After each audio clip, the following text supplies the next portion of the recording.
Bonjour à tous, merci à tous d'être avec nous. Cette visioconférence, donc, comme je vous le disais, avec l'entreprise Orano. Bonjour Eric. Bonjour à tous. Alors évidemment, vous aurez remarqué que Eric s'appelle Caroline, mais en fin de compte, Caroline, c'est juste une collègue.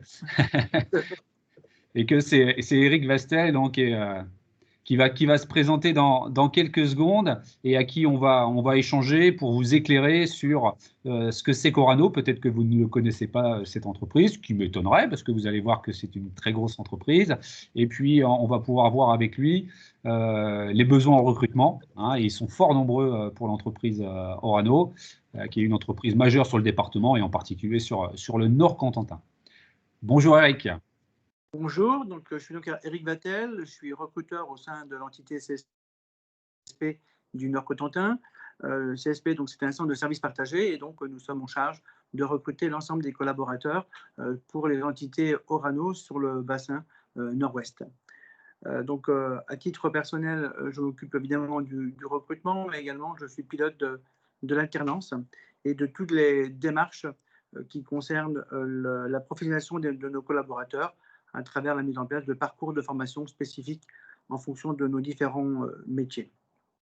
Donc, Très bien, merci déjà pour cette présentation. Effectivement, vous aurez l'occasion, tout ce qui est alternance formation. Eric, c'est vraiment le bon interlocuteur et si vous avez des questions à ce sujet-là, il saura vous répondre parfaitement. Eric, est-ce que tu peux nous présenter Orano? Alors tout à fait, Orano est donc leader mondial du cycle de l'uranium. Hein. Aujourd'hui, nous avons donc 18 000 collaborateurs répartis dans le monde, 16 000 sur le territoire national et globalement 5 000 personnes dans l'entité du Nord Cotentin. 5 000 personnes qui travaillent directement pour l'entité. Bah oui, mais là, 5 000 personnes qui travaillent pour Orano en direct et globalement 5 000 autres collaborateurs durant la sous-traitance, pour la sous-traitance. Alors, Orano, comme je le disais tout à l'heure, est donc leader mondial du cycle de l'uranium. C'est-à-dire qu'on extrait du minerai d'uranium qu'on va enrichir et purifier pour en faire un élément combustible à qui on le vendra à nos clients, des électriciens, type EDF pour le marché français principalement. Et puis, une fois que ce combustible est usé, il a passé 3 à 5 ans dans le cœur du réacteur, eh bien, on récupère ce combustible usé afin de pouvoir le recycler. Et c'est vraiment l'activité principale sur le site de La Hague, c'est de recycler les combustibles usés. On va pouvoir, donc, à travers un procédé chimique et mécanique, eh bien, récupérer 96% de la matière, donc 95% d'uranium, 1% de plutonium, et on va donc se limiter à récupérer 4% de déchets ultimes qui seront vraiment enlevés de ces différents éléments et vitrifiés pour être conditionnés de façon durable dans un site qui pour le moment n'est pas encore fini de construire. Voilà un petit peu ce qu'on fait. Alors autour de ces activités-là, évidemment, l'enrichissement, la fabrication, le transport, hein, puisqu'effectivement, il nous faut transporter toute cette matière radioactive sur le territoire national, mais également sur le territoire européen, principalement. Et puis, à côté de ça, eh bien, on a tous des aspects ingénierie nucléaire et la fabrication d'équipements mécaniques particulièrement spécifiques à nos activités. Voilà un petit peu le groupe Orano. D'accord. Quelles sont, Eric, les activités d'Orano dans le Cotentin plus précisément? Alors, dans le Cotentin, on est vraiment sur la partie recyclage, donc la partie conduite d'équipements industriels, sur la partie ingénierie, sur la partie maintenance, la partie démantèlement, puisqu'effectivement le site de La Hague a vu le jour au milieu des années 60 et on a certains bâtiments maintenant qui ne sont plus du tout en production, pour lesquels on a commencé à mettre en place la partie démantèlement. Hein, on va commencer à déconstruire ces équipements-là pour rendre un sol parfaitement propre. Et donc, c'est une grosse activité maintenant sur le site de La Haye. Et puis la partie logistique également, puisqu'on a TNI Le Maréchal qui se charge donc du transport au terminal de Valognes principalement. Juste pour rappeler, on parle de Cotentin. Cotentin est un territoire du département de la Manche. Hein, c'est la partie presqu'île du département. C'est juste pour ceux qui ne connaissent pas, c'est vrai qu'on utilise souvent le terme de Cotentin ou la presqu'île du Cotentin, mais c'est pour vraiment identifier la partie nord du département qui s'oppose au sud-Manche, où là vous connaissez plutôt le Mont Saint-Michel. Mais voilà. Orano donc est très engagé en termes d'emploi et de formation dans le Cotentin. Est-ce que tu peux nous en dire un petit peu plus justement sur ça? Alors tout à fait. Aujourd'hui, depuis 2018, eh bien, en 2018, on a fait 900 recrutements au sein du Nord-Cotentin, 2019, 600, et cette année, on va être globalement 600 recrutements. Donc 600 recrutements qui ne sont pas tous des CDI, hein, mais dont une bonne part finissent en CDI à travers des mises en place d'une grosse campagne d'alternance hein, qui pourvoit la plupart du temps à nos besoins de recrutement. Nous recherchons évidemment des compétences dans différents domaines d'activité, principalement des activités de conduite d'installation nucléaire, donc de la chimie et de la mécanique, tout ce qui va concerner la partie radioprotection, analyse de laboratoire, mais également d'autres types de métiers un peu moins spécifiques au monde du nucléaire, comme les tourneurs, les ingénieurs d'études, ce type de choses. Très bien, merci. Je pense qu'on reviendra ensuite sur les différents métiers plus précisément et peut-être par rapport aux questions de nos invités. Quel est votre intérêt à participer à ce job dating digital? Alors, notre intérêt, eh bien, il est de plusieurs points. Un, en tant que marque employeur, on se doit d'être présent sur le territoire du Nord-Cotentin et au-delà du territoire manchois. Deux, le bassin d'emploi est relativement restreint sur le Nord-Cotentin et on a besoin de talents, de gens qui viennent un peu de l'extérieur, qui viennent enrichir un peu nos équipes. Et donc, on est très ouvert à ce type de choses. Donc, on doit aussi participer à la promotion de ce beau département qui est la Manche. Et donc, c'est à ce titre-là qu'on a souhaité participer à ces démarches. Est-ce que tu peux revenir un petit peu sur le process de recrutement? Comment ça se passe? Est-ce qu'il faut venir directement vous contacter vous, ou est-ce qu'il faut aller sur le site carrière? Est-ce que tu peux nous expliquer pour nos invités et savoir comment ça se passe? Alors évidemment, toutes nos offres, elles sont publiées sur Orano Recrute, hein, au sein du groupe. Sur l'activité Internet Orano Group, vous avez un onglet Orano Recrute. Et donc, vous pouvez postuler, mettre vos CV en ligne sur ce site-là. Et puis, effectivement, après ça, on vous contacte. On organise un entretien en présentiel dans la mesure du possible. Si ce n'est pas le cas, ça peut être à distance comme on le fait actuellement. Et puis, à partir de là, eh bien, si vous êtes validé par la fonction RH, eh bien, on vous propose un nouvel entretien avec le manager qui va procéder au recrutement d'un nouveau collaborateur. À la suite de quoi, si les parties sont d'accord pour procéder au recrutement, eh bien, on va lancer une enquête administrative, hein, puisqu'on est un site sensible. Donc, on est soumis à faire une enquête administrative concernant le candidat, une aptitude médicale en lien avec les spécificités du poste. Et puis, derrière, eh bien, on organise un parcours d'intégration au sein de l'établissement. Très bien, c'est important de signaler, mais vous avez à peu près une cinquantaine de mémoires d'offres d'emploi aujourd'hui. Alors évidemment, sur chaque offre d'emploi, vous avez même plusieurs personnes sur lesquelles vous avez vraiment besoin. Donc ça représente peut-être une centaine d'emplois à pourvoir maintenant. Et si on vous dit d'aller directement sur le site internet, c'est que c'est une grande équipe RH. Hein. Eric, il n'est pas tout seul. Ils sont plusieurs. Et que, en fonction des offres d'emploi et des profils, forcément, c'est redirigé vers les managers et vers les équipes RH qui sont associées à l'offre d'emploi. Forcément, c'est plus simple de postuler à une offre d'emploi, voire à plusieurs offres, hein, parce qu'il y en a certaines qui ont une certaine ressemblance, entre guillemets. Hein. Tu vas pouvoir nous en dire un peu plus, et que forcément, c'est plus simple pour les équipes RH d'avoir ce candidat associé à une offre d'emploi et non pas un CV qui arrive et entre guillemets où est-ce que je vous le mets. Donc Hein, je pense que c'est important de le signaler parce que parfois les candidats qui sont à l'extérieur disent mais c'est dommage, on a la personne en face de nous. Donc là, pour le coup, on n'est pas en face, mais comment et on ne peut pas lui donner. Donc là, évidemment, on vous a laissé les adresses mail, vous allez pouvoir lui faire parvenir vos CV. Mais derrière, c'est compliqué pour eux de pouvoir dire mais sur quelle offre vous postulez. Eh oui, parce qu'ils ont une cinquantaine d'offres en ce moment et que voilà, c'est important aussi de. Je pense que tu es d'accord avec moi, Eric. Complètement. Vous verrez que sur nos offres, il y a aussi les conditions de travail qui sont précisées sur l'offre. Hein. Est-ce que la personne souhaite pouvoir travailler en régime décalé, pas décalé? Et sur chaque offre, c'est indiqué, il y a les niveaux de rémunération qui sont adaptés. Donc, si vous postulez réellement sur l'offre, ça veut dire que vous avez pris en compte l'ensemble des éléments caractéristiques du poste.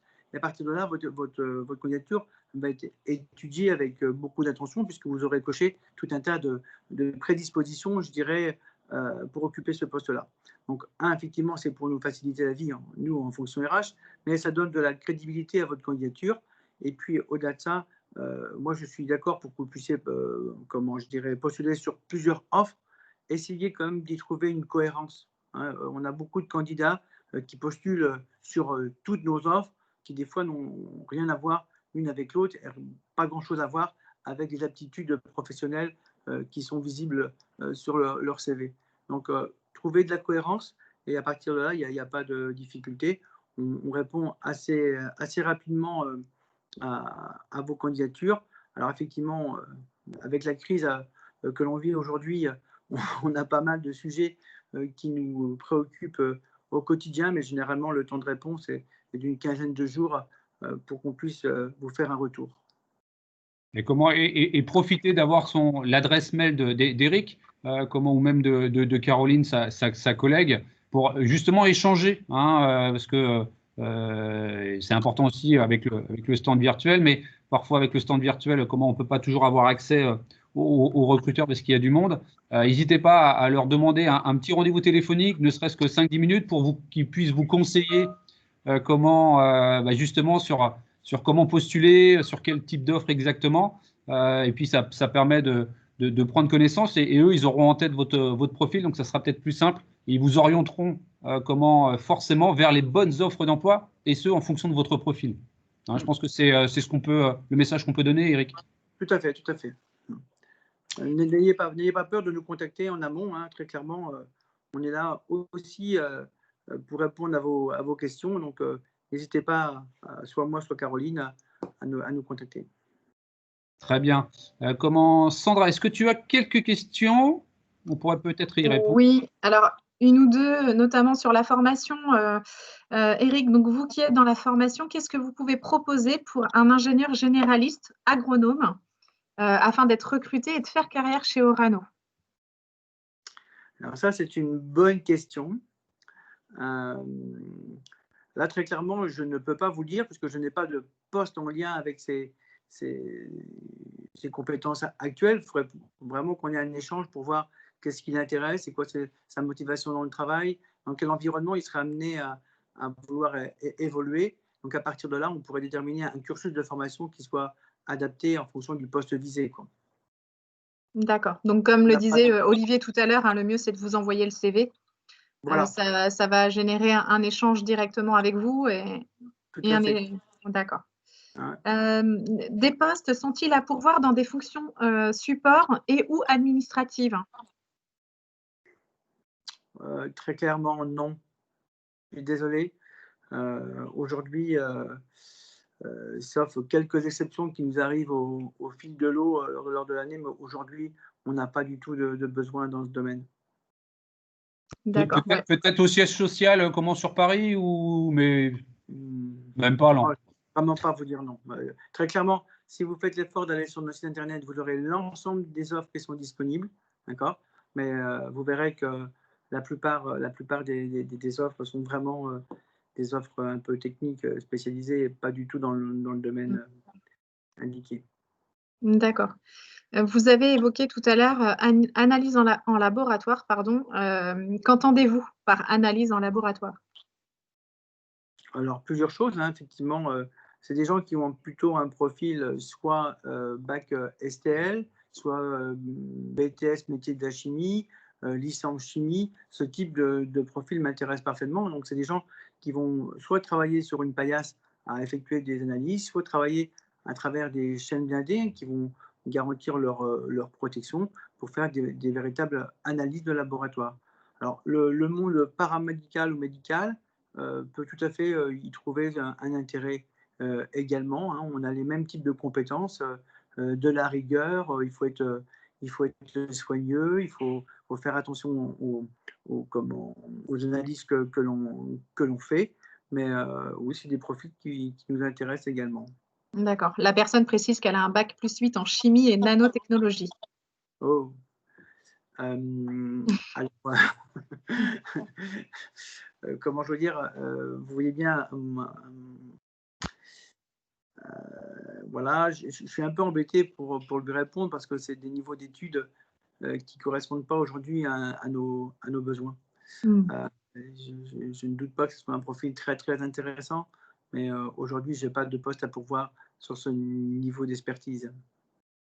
D'accord. Non, mais voilà, la réponse la plus réaliste et importante à donner pour qu'elle se positionne, effectivement.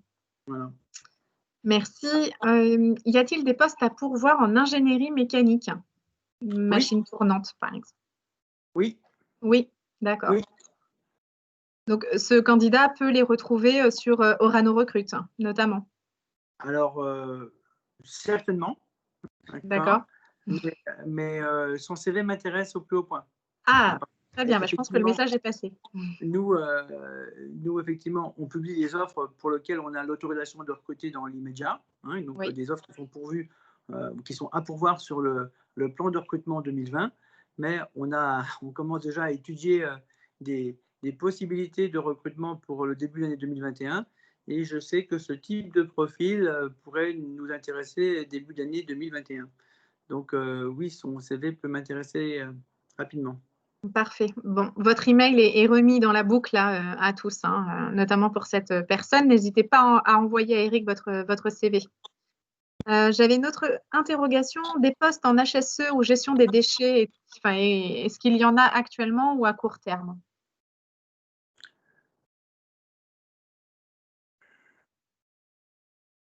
Là aussi, je suis un petit peu embêté parce que oui, on a des postes à pourvoir. Alors très clairement, plutôt en CDD qu'en CDI, d'accord.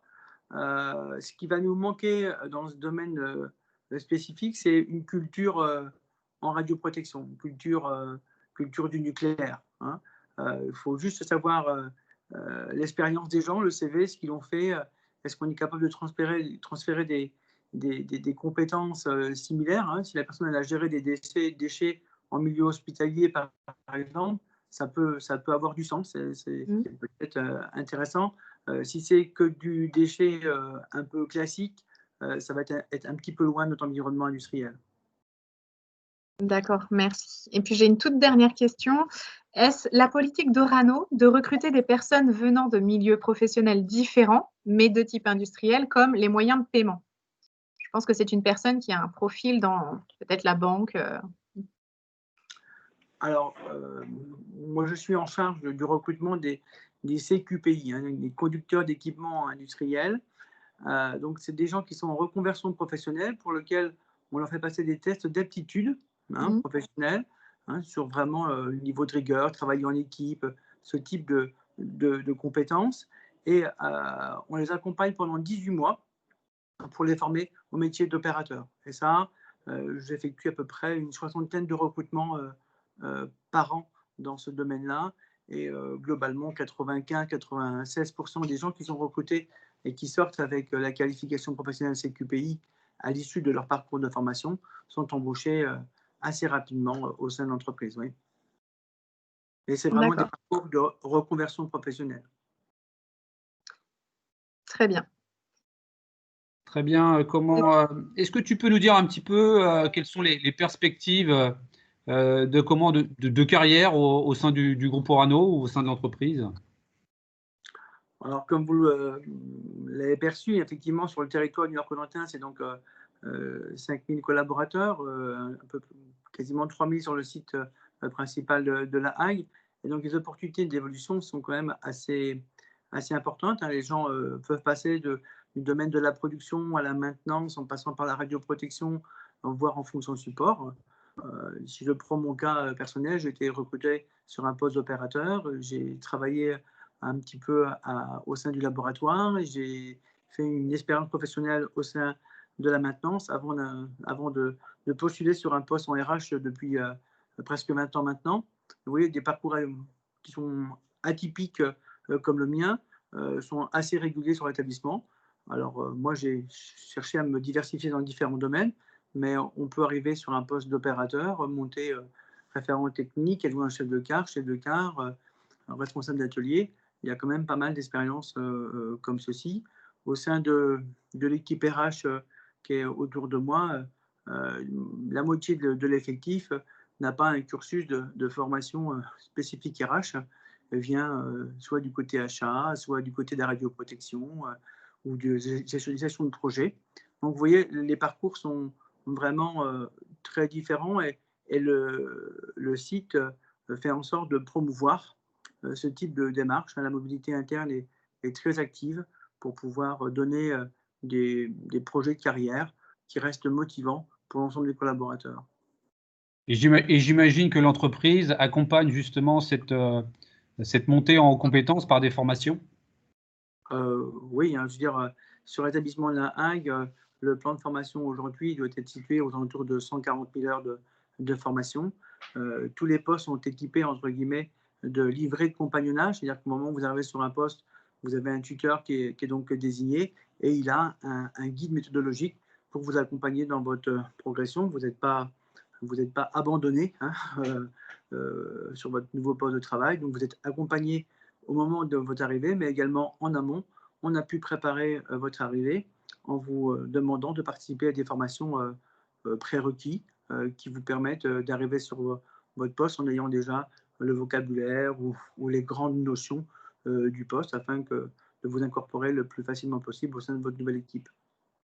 D'accord. Très bien. Est-ce que tu peux nous donner quelques avantages à travailler au sein du groupe Orano, hormis cette formation, je dirais, quasiment sur tout le parcours qui est offert aux salariés? Les avantages, c'est qu'effectivement, on est quand même un gros groupe industriel, leader mondial. Alors, effectivement, on a des avantages comme dans certains groupes, un 13e mois, une participation bénéfice, un CE qui est intéressant, des opportunités de mobilité, que ce soit en interne ou en externe, qui sont quand même intéressants et qui permettent de dynamiser une carrière professionnelle. Et puis malgré tout, participer à une forme de développement d'énergie bas carbone. Ça reste malgré tout vertueux dans la démarche actuelle où le développement durable doit être pris en compte. Donc voilà, donc nous, on ne fait pas tourner nos machines avec du vent, mais néanmoins, on est quand même une énergie bas carbone et on peut en être fier. D'accord.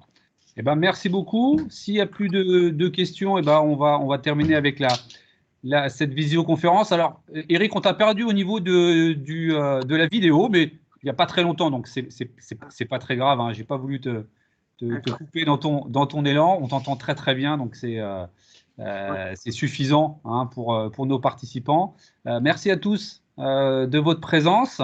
Je vous invite à contacter Eric.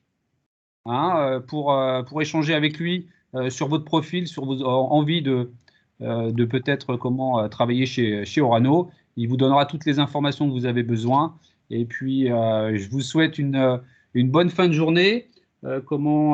Prochaine visioconférence dans quelques minutes avec le groupe Naval Group, hein, constructeur de sous-marins nucléaires. Donc, on vous dit à tout de suite. Merci beaucoup. Au revoir, bon après-midi. Et à très bientôt. Au revoir à tous. Au revoir.